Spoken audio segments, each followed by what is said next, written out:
안녕하세요, 유세입니다. 오늘은 착한 사람 되면 안 되는 이유라는 제목으로 여러분들과 함께 이야기를 나눠보도록 하겠습니다. 왜 그런 얘기 있잖아요. 사람은 좋아 이런 얘기, 그리고 사람만 좋지 뭐 이런 얘기. 이 칭찬은 이게 뉘앙스상 아닌 거잖아요. 그죠? 사람만 좋다, 사람은 좋다, 이런 게 좋은 얘기로 들리지 않는 이유는 뭘까요? 그거는 그 사람의 어떤 그런 우유부단한 면, 이런 면들을 굉장히 많이 부각시키는 그런 이야기입니다. 착한 사람이라고 하는 거, 우리가 사람이 좋다라고 하는 거, 그리고 또 좋은 게 좋다라고 얘기하는 거, 이런 게 어떤 문제를 가지고 있을까요? 분명히 선한 영향을 끼치는 선한 사람으로 분류되는 거하고는 조금 다른 의미인 건 아시겠죠? 그야말로 착해서 문제가 되는 어떤 그런 부분, 그래서 착하면 안 되는 이유, 이런 거에 대해서 오늘 함께 이야기를 나눠보도록 하겠습니다. 남들한테 그냥 좋게 좋게 넘어가자, 이렇게 얘기하는, 이걸 자주 얘기하시는 분들은요, 굿가이 컴플렉스인지 아닌지 한번 생각해 보실 필요가 있어요. 그러니까 굿가이 컴플렉스라는 게 뭔가 하면, 이제 사회적으로 난 착한 사람이 되어야 된다는 어떤 그런 강박을 갖고 있는 거예요. 그렇게 해서 그런 생각이 사로잡혀 있기 때문에 남들한테 싫은 소리를 하지 못하는 어떤 심리적 현상을 얘기합니다. 나는 남들한테 싫은 소리를 못해 라고 하시는 분들은 나 굿가이 컴플렉스인가? 이런 거에 대해서 한번 생각해 보는 그런 계기가 되셨으면 좋겠어요. 자, 우리가 말이죠. 원래 이렇게 구분할 때 원래 착한 사람들이 있어요. 그래서 원래 마음이 선하고 착해서 그렇게 어려운 사람들 보면 꼭 도와주고 싶고, 그리고 그렇게 도와주는 거를 굉장히 자기의 기쁨으로 알고 이 천성적으로 잘 맞는 사람들이 있거든요.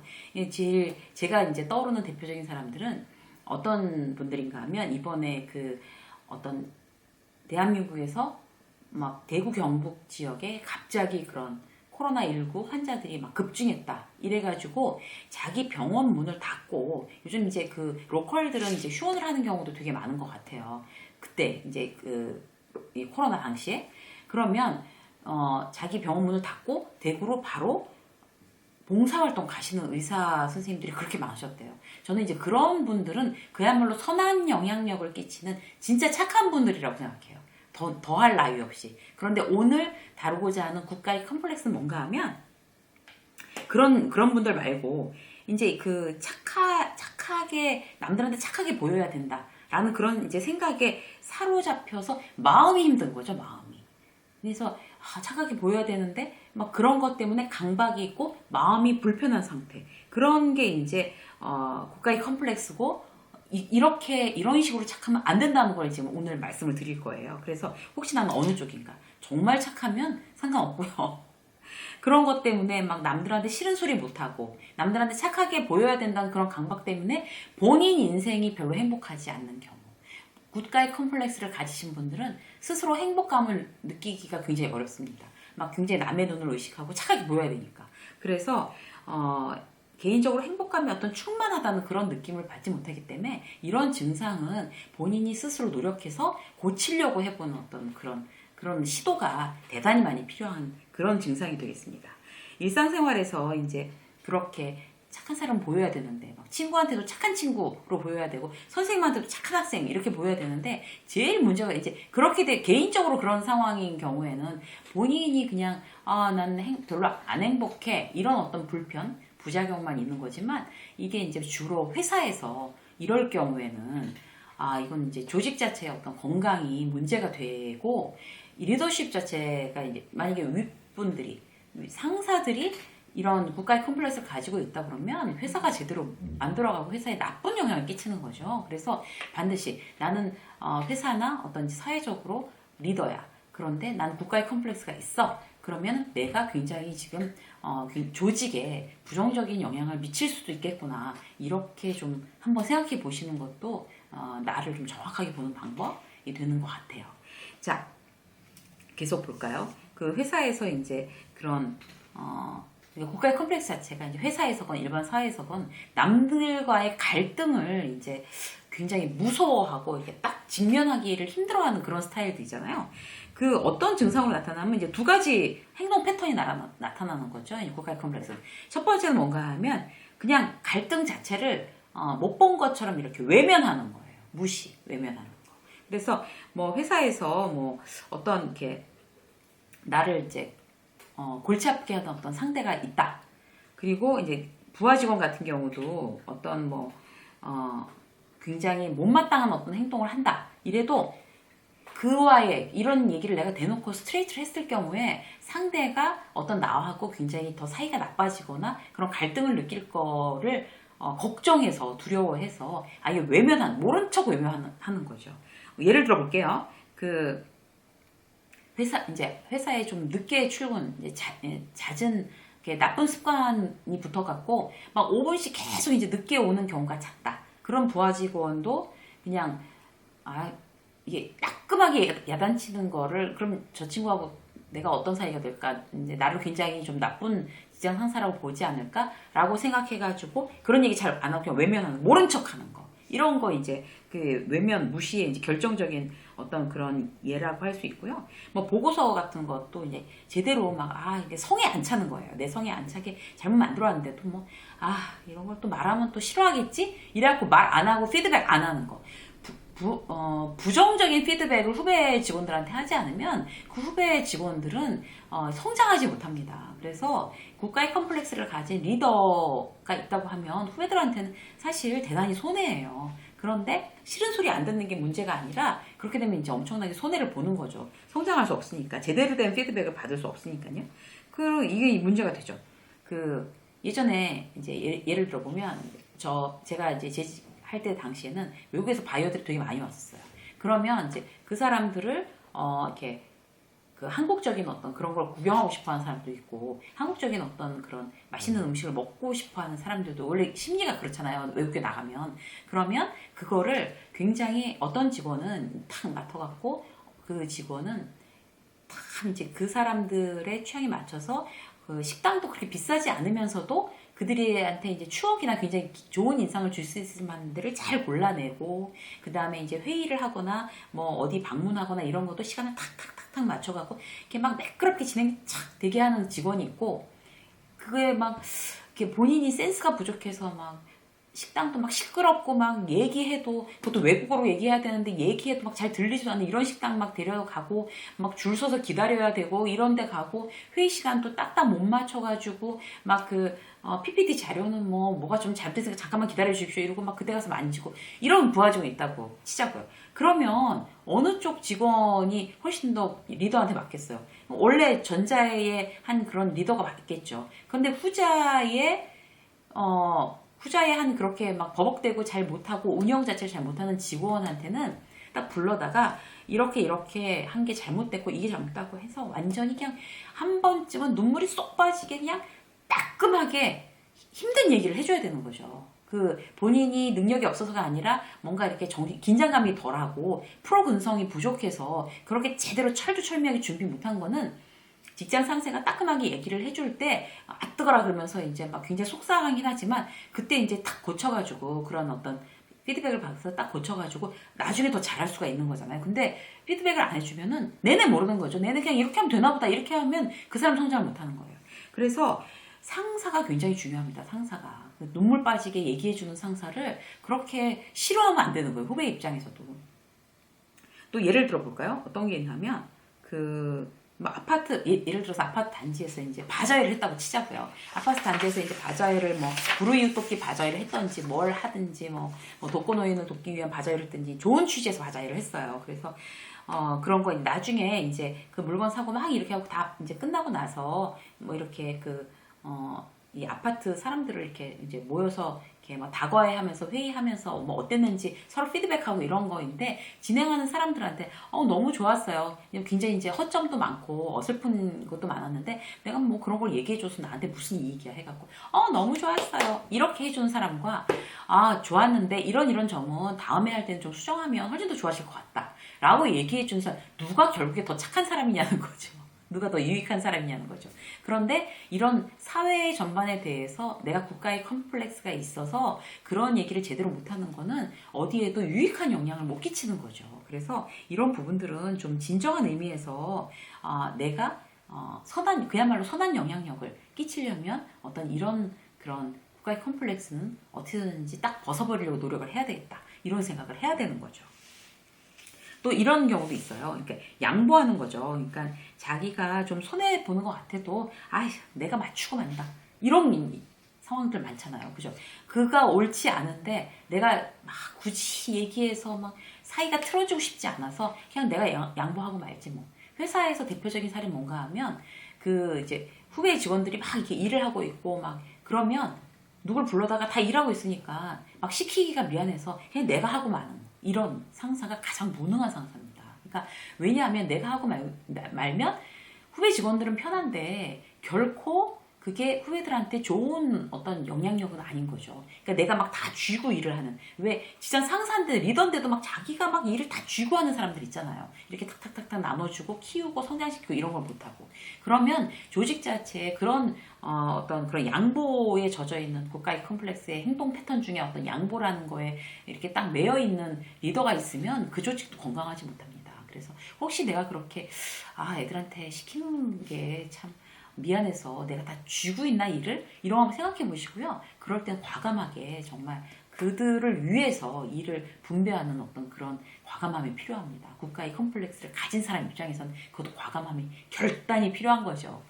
그래서 예를 들어서 뭐 1팀에는 거의 악마 같은 팀장이 있어서 막 달달달달 볶아갖고 팀원들을 맨날 야근하고 이러고, 이 팀은 그냥 제때제때 퇴근하고 막 이러면 사실 요즘 같은 세상에 그렇게 야근하고 이런 문화가 안 맞잖아요. 왜 우리가 늦게까지 남아 있어야 되냐. 그런데 이제 이거는 그 가치를 생각을 해볼 때 굉장히 다른 의견들이 있지만 우리가 정말 깊게 한번 생각해 볼 일이에요. 내가 리더라면 정시가 칼같이 퇴근을 시키는 게 가장 좋은 거지만, 그렇게 못하더라도 잘못된 거는 수정을 하게끔 가르쳐서, 자 이거 잘못했으니까 이렇게 수정해 라고 해서, 정말 그 힘들더라도 입이 이만큼 나오더라도 내가 어떻게든지 이 부하 직원을 그걸 할 수 있는 사람으로 트레이닝을 시키겠다라고 하는 리더가 정말 진정한 리더가 아닐까 싶어요.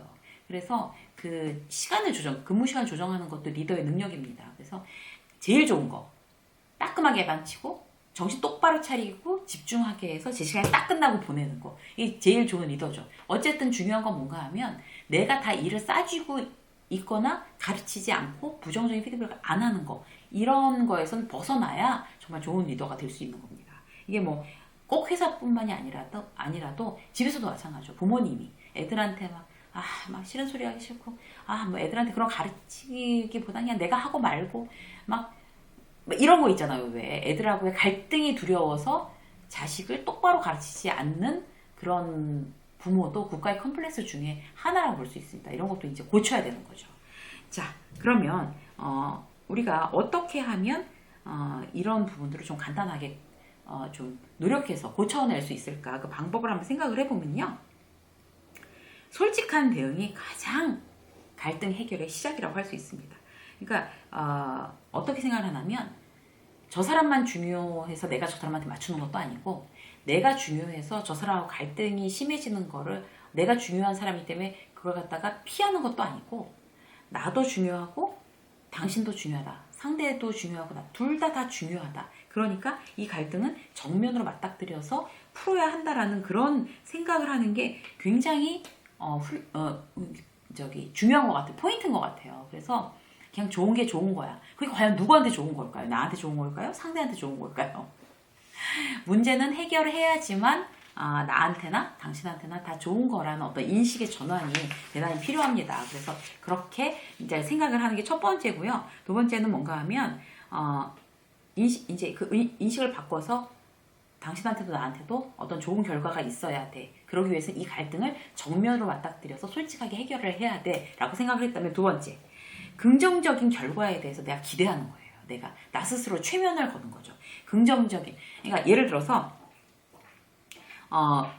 부정적 요소에 집중하느냐 아니면 긍정적인 어떤 요소에 집중하느냐에 따라서 결과가 굉장히 달라지는 건데, 나는 긍정적인 요소에 집중하겠다. 이 갈등을 해결하기에 앞서서 겁나고 이제 회피하고 싶으니까 어떤 긍정적인 요소인가 하면, 예를 들어 볼게요.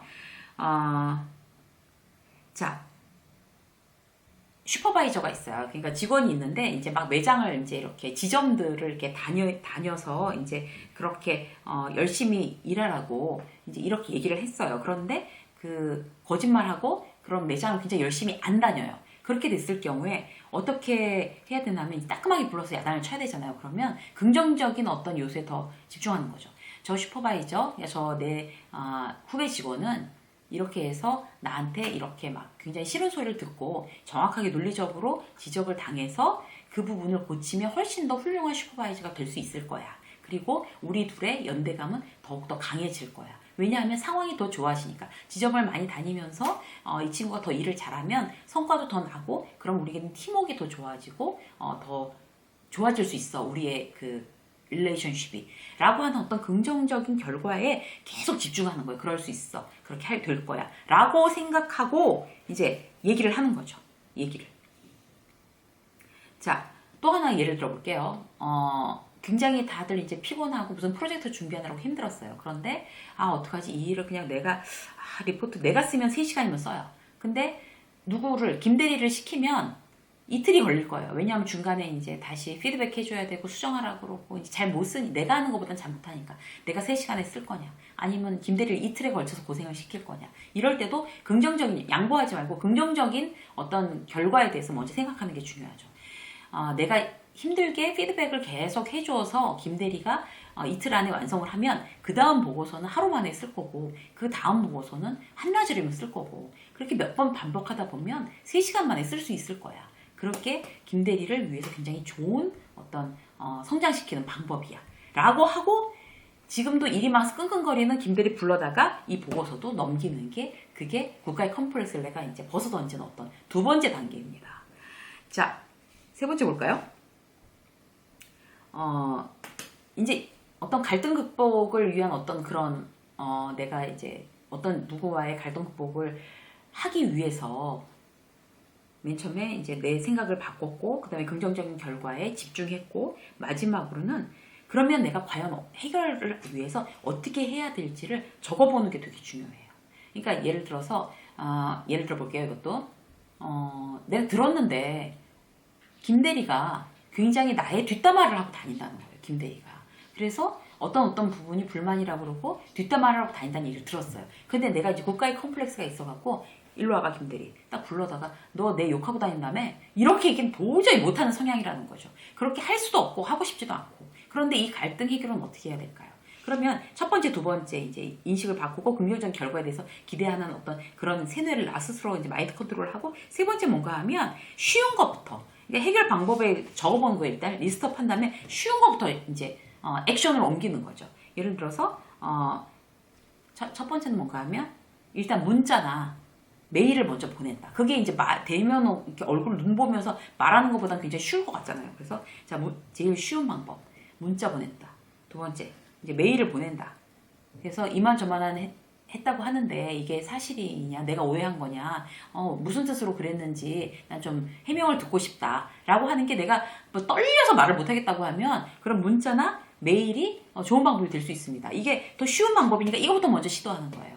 그리고 그 다음에 이제 뭐 메일이 오고 가고 그러면 뭐 쫓아올 거 아니에요. 그게 아니고요 선배님 이렇게 하면서 뭐 쫓아오면 그때 이제 해결을 하면 되는 거고 그래서 쉬운 방법부터 일단 액션 일단 실행해 보는 게 굉장히 컴플렉스 벗어나기 위해서 중요한 방법이고요. 그리고 왜 그런 거 있잖아요. 이제 또 직원이 맨날 늦게 와요. 맨날 늦게 와서 막 난 스트레스 받는데 이거 말을 못 하겠어. 그럼 이제 해결할 수 있는 방법을 또 이제 그 리스트를 만드는 거죠. 그 중에서 가장 쉬운 방법은 뭘까 생각을 해보는 거예요. 일단 자, 직원들끼리 모여서 이제 지각을 했을 때 어떤 페널티를 적용하자고 제안을 해보라고 이제 바로 밑에 직원한테 시키는 거죠. 그렇게 되면 나는 빠지고 그들이 이렇게 늦게 되면 우리가 이런 페널티를 갖고 가자라고 하면 그렇게 자주 지각하는 사람 버릇을 스스로 고칠 수 있으면 내가 한마디도 안 하고 고칠 수 있으면 가장 쉬운 방법 그거 먼저 시도해보고 자, 두 번째 그래도 안 된다라고 하면 그래도 불러다가 얘기하기엔 내가 너무 난 너무 못하겠어 라고 하면 그야말로 다시 뭐 메일로 자 김대리 요즘에 어떤 근황에 대한 피드백입니다 라고 해서 이만저만해서 이런 것은 이제 굉장히 안 좋은 영향이니까 고쳐라 라고 해가지고 메일을 보낼 수 있고 자 두 번째 방법 그 다음 세 번째, 그것도 안 되면 이제 첫 번째 방법 썼고 두 번째 방법 썼는데 안 쓰면 그 다음 세 번째는 직접 상담해서 얘기해 준다. 이런 거예요. 그러면 제일 쉬운 방법부터 해결을 하면 어려운 방법까지 넘어오지 않고 먼저 해결이 될 수 있는 거잖아요. 그래서 항상 내가 이제 누구한테 싫은 소리 못한다. 이렇게 하면 자, 이 갈등을 해결할 수 있는 가장 쉬운 방법이 뭘까라는 걸 자, 쉬운 방법부터 리스트업을 해서 그것부터 먼저 액션에 취해보는 거, 실행에 옮겨보는 거, 그런 것이 국가의 컴플렉스, 착한 사람, 착해서 내가 힘든 착함에 대해서 그런 컴플렉스에 대해서 벗어날 수 있는 또 다른 방법이 되겠습니다. 오늘 그 국가의 컴플렉스, 착한 사람 되면 안 되는 이유에 대해서 이제 몇 가지로 말씀드렸고요. 해결 방법에 대해서도 세 가지로 말씀을 드렸습니다. 내가 정말 난 정말 말을 못하겠어, 싫은 소리를 못하겠어 라고 하시는 분들은 응용하셔서 이제 각자에 맞춰서 절대적으로 이제 적용될 수 있는 건 아니고요. 일반적으로 적용할 수 있는 부분들을 말씀드렸으니까 나한테 맞는 방법들을 취하셔서 꼭 적용하셔서 일단 마음이 그렇게 막 힘들거나 내가 누구한테나 잘 보여야 되고 누구한테나 착한 사람으로 보여야 돼서 마음이 힘드신 분들은 그런 마음 힘듦에서 벗어날 수 있는 그런 좋은 계기가 되셨으면 좋겠습니다. 이세미 직장서 오늘 여기까지 하겠습니다. 날마다 좋은 날 되시기 바랍니다. 고맙습니다.